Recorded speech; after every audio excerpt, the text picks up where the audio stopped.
Sometimes the things that make you grow don't feel good while they're growing you. Sometimes God will train you in reverse.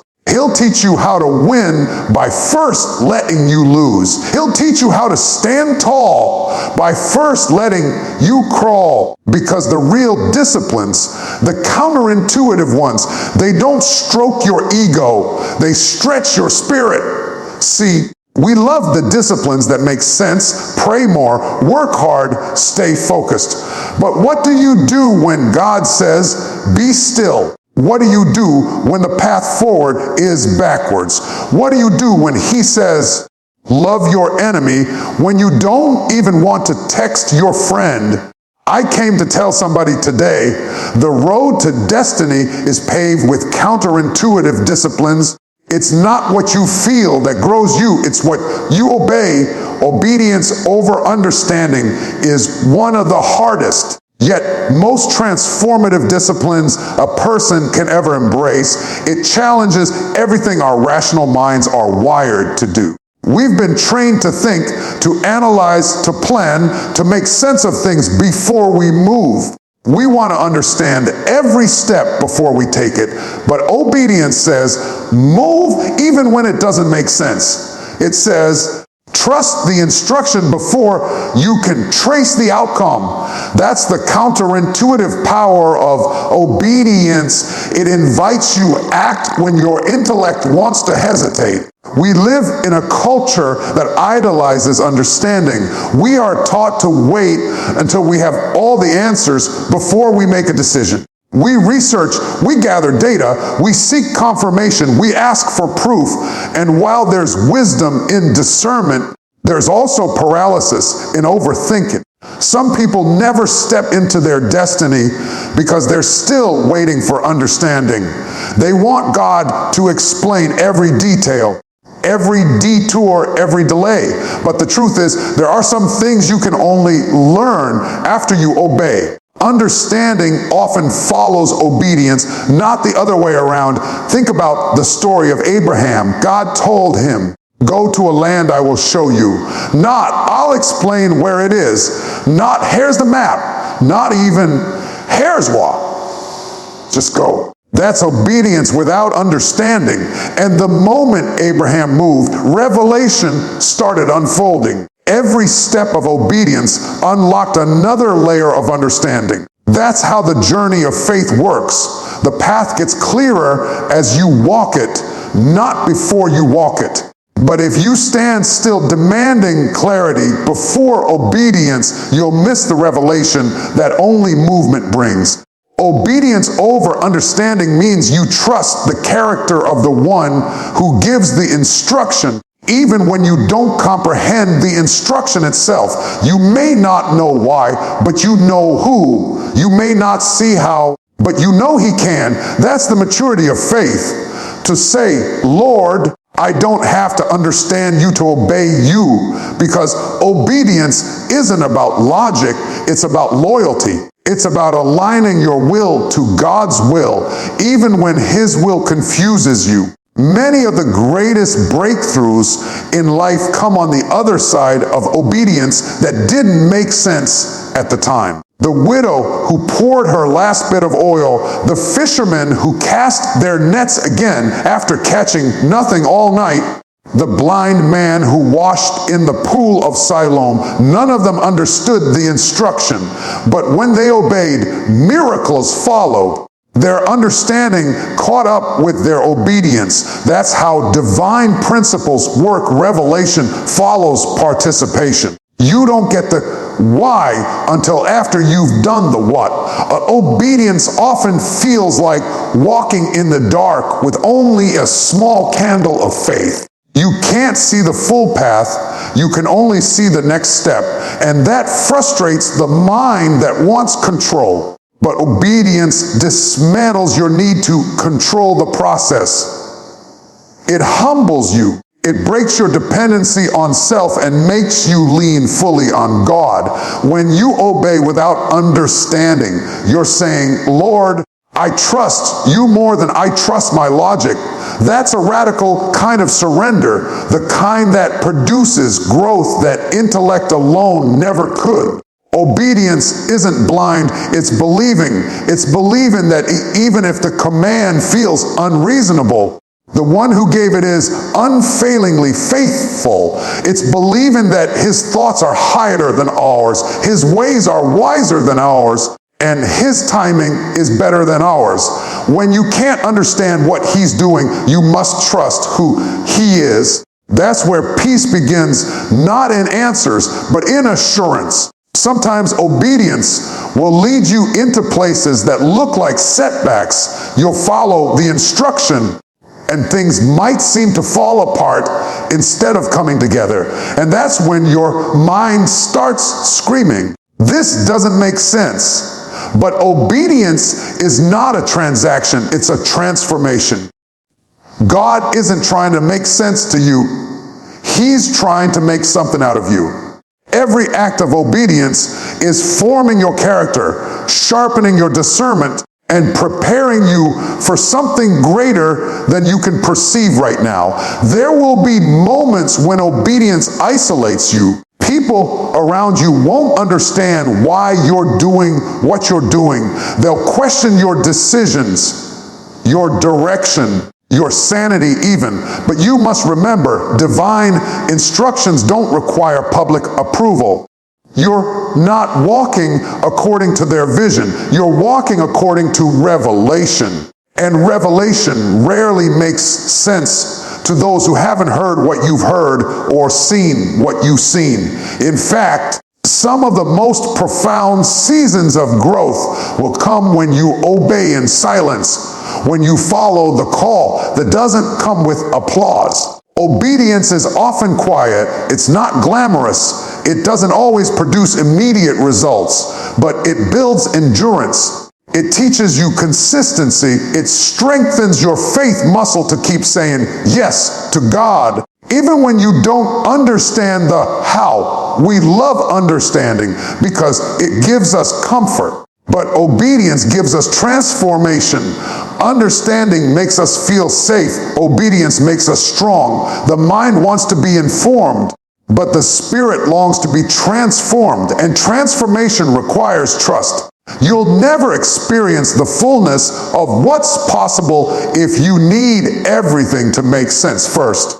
Some of God's greatest works in your life will start with a confusing instruction and end with undeniable purpose. If you study the pattern of obedience throughout history, you'll see that every move of God began with someone who obeyed beyond their understanding. Noah built an ark before there was rain. Moses lifted a staff over water that should not have parted. Joshua marched around a wall that should not have fallen. Every one of those moments defied logic, yet every one of them revealed the miraculous power of obedience. When human logic stops, divine logic begins. Obedience is not just an act. It's a discipline. It's a posture of the heart that says, even if I don't get it, I'll still do it. It's trained trust. The more you obey, the more you learn that God's instructions are never arbitrary. He sees what you can't see, and he knows what you don't know. What feels unnecessary now might be preparation for something later. Every step of obedience is a seed of destiny. Sometimes you won't see the harvest of your obedience for years. You'll wonder if it mattered, if it worked, if it was worth it. But obedience isn't measured by results. It's measured by faithfulness. And faithfulness is never wasted. Even delayed rewards are still divine rewards. God honors obedience, not perfection. He's not looking for people who always understand. He's looking for people who will always trust. When you put obedience above understanding, you enter into a higher dimension of freedom. You stop needing to control every outcome. You stop being paralyzed by fear of the unknown. You start moving with confidence, even when clarity is missing, because your confidence isn't in the plan. It's in the planner. You live lighter, love deeper, and walk stronger. because your faith has shifted from your mind to your maker. So when life doesn't make sense, when the instruction feels backwards, when obedience feels costly, remember, understanding can wait. Obedience cannot. The moment you choose to obey, even when you don't understand, heaven starts aligning things you can't see. Doors open.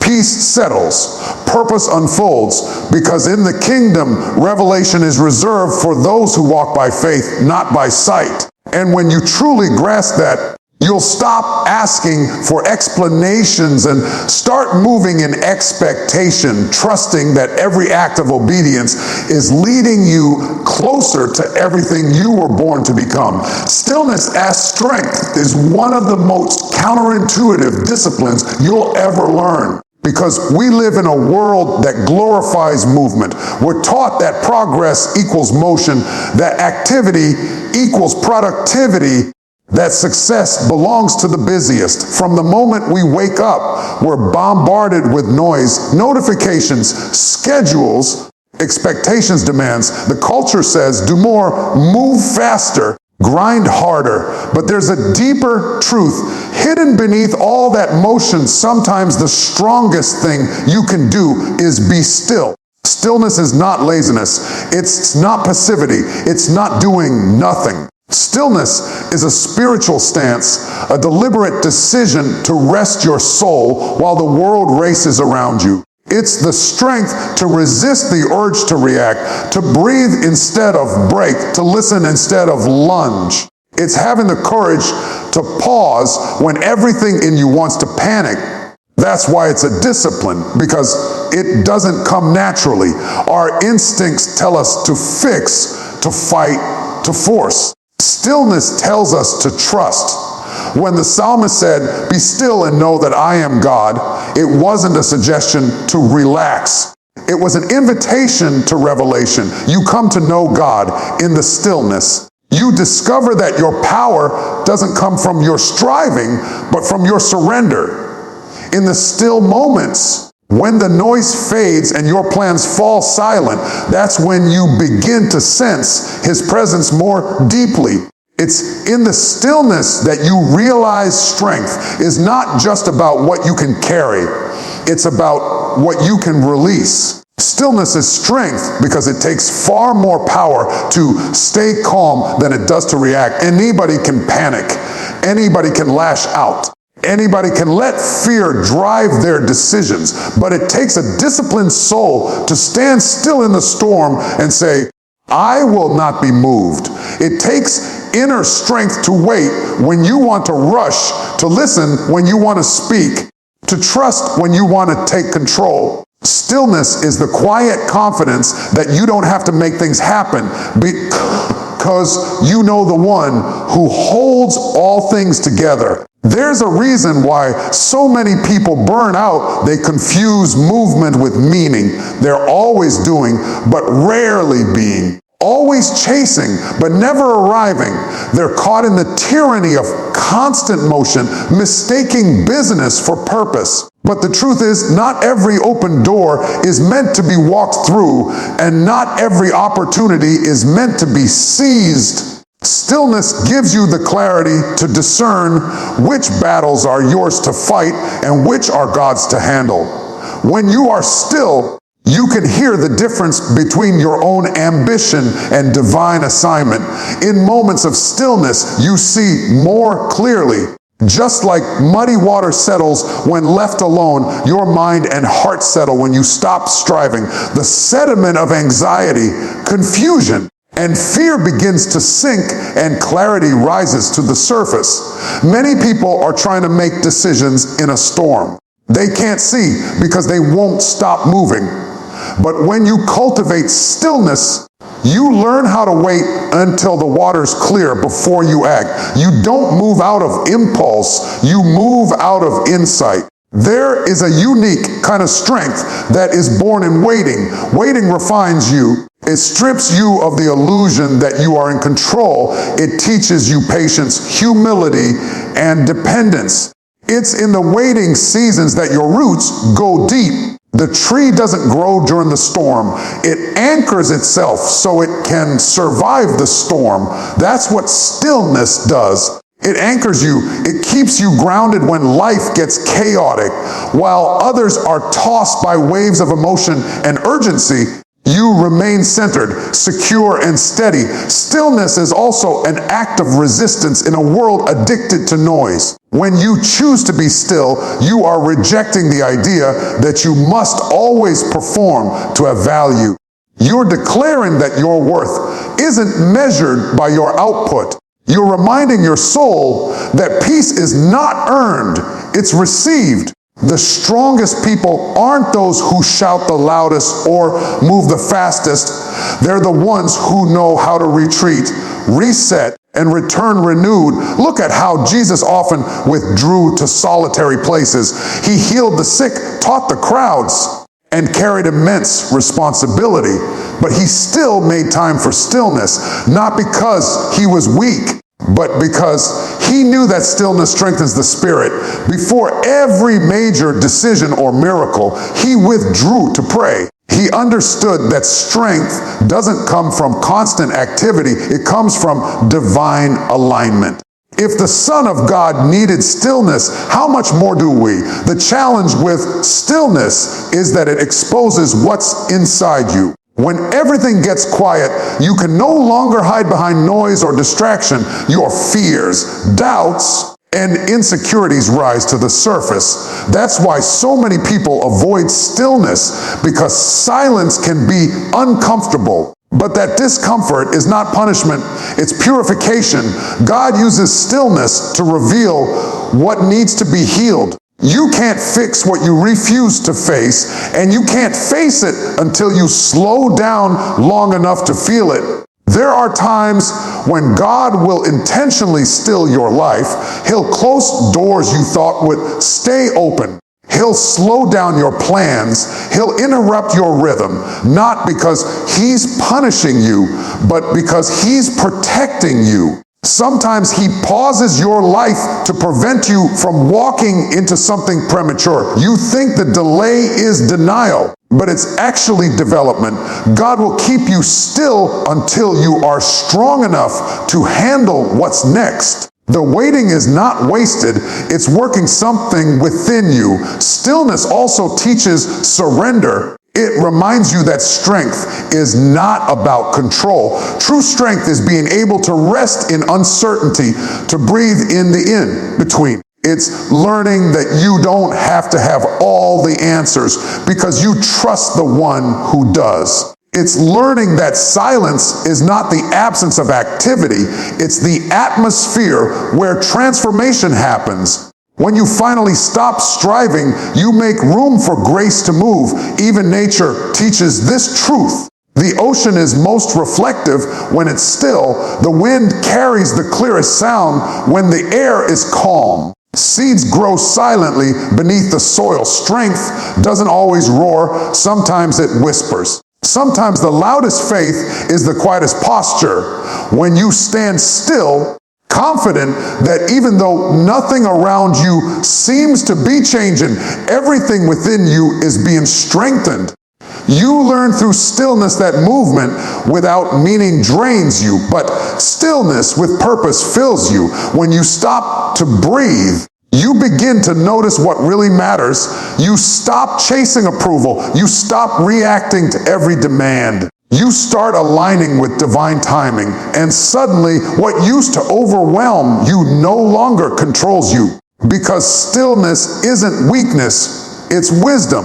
It's not retreating from life, it's returning to center. Stillness requires faith. It means believing that while you rest, God still works. It means trusting that even when you're not moving, progress is still happening, like a seed in the dark earth. You may not see growth, but it's happening beneath the surface. God often does his best work in silence. The miracle is forming in moments that look still to human eyes. So when you find yourself in a season where everything slows down, don't fight it.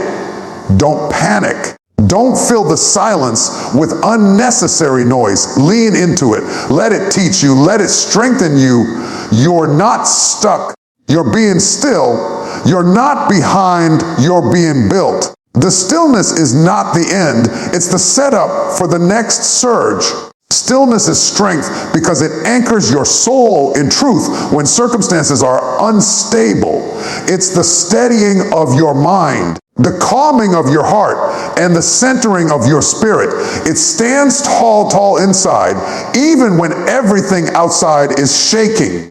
The world will always tell you to move, to hustle, to chase, but strength says, I will wait, I will listen, I will trust. And when the time comes to move again, you'll move with power, precision, and peace, because you're no longer driven by panic, but led by purpose. Stillness has made you stronger, wiser, and more aligned. You'll discover that the one who can be still in chaos can stand in any storm, because in the end, stillness is not the absence of power, it's the proof of it. You said life doesn't always teach us through comfort, it teaches us through contradiction. The very things that seem to hold us back are often the same things that build us up. That's the heart of these counterintuitive disciplines, the paradoxes that form our purpose, the tensions that train our transformation. Obedience over understanding teaches us that faith doesn't wait for clarity, it moves in trust. It reminds us that God's directions don't always make sense until we start walking in them. Every act of obedience becomes a seed for revelation, and what we can't explain in the moment, we'll understand in the movement. Stillness as strength reveals that sometimes power isn't proven by how fast we go, but by how deeply we rest. It's the quiet courage to wait when the world says rush, to listen when everything screams for reaction. True strength is not found in striving, it's found in surrender. It's knowing that when we stop fighting for control, we start aligning with divine timing. And losing to learn leadership teaches us that failure isn't fatal, it's formative. It's not the end of your story, it's the shaping of your soul. Every loss carries a lesson. Every setback is a setup for greater stewardship. God uses the break-in to build the kind of leader who leads with empathy, humility, and wisdom that only pain can produce. All three of these disciplines defy human logic, but that's why they work. They take us beyond the limits of intellect and into the realm of transformation. They teach us that growth doesn't come from what feels easy, it comes from what feels unnatural. Because the counterintuitive disciplines force us to unlearn our dependence on control, performance, and perfection, and relearn the beauty of trust, peace, and purpose. The truth is, you can't walk into destiny with the mindset of comfort. Growth demands contradiction. Destiny demands discipline. And sometimes what God is doing, you won't make sense until later. But if you stay obedient, stay still, and stay faithful even through loss, you'll look back and see that every confusing season was a classroom. Every detour was direction. Every pain was purpose in disguise. So as you leave this moment, don't just chase the disciplines that make sense. Embrace the ones that stretch you. Be willing to follow when you don't understand, to rest when you rather run, and to rise again when you've been knocked down. Because the very things that seem backwards to the world are often the very things that move you forward in faith. You may not see it now, but these counterintuitive disciplines are building something eternal in you. Resilience, depth, and divine strength, the kind that can't be shaken by success or silenced by struggle. And when that work is complete, you won't just have survived the process, you'll have become the person that was always preparing you to be. So stand tall, stay faithful, and let the contradictions shape your calling, because in the end, The road to greatness rarely makes sense, but it always makes you.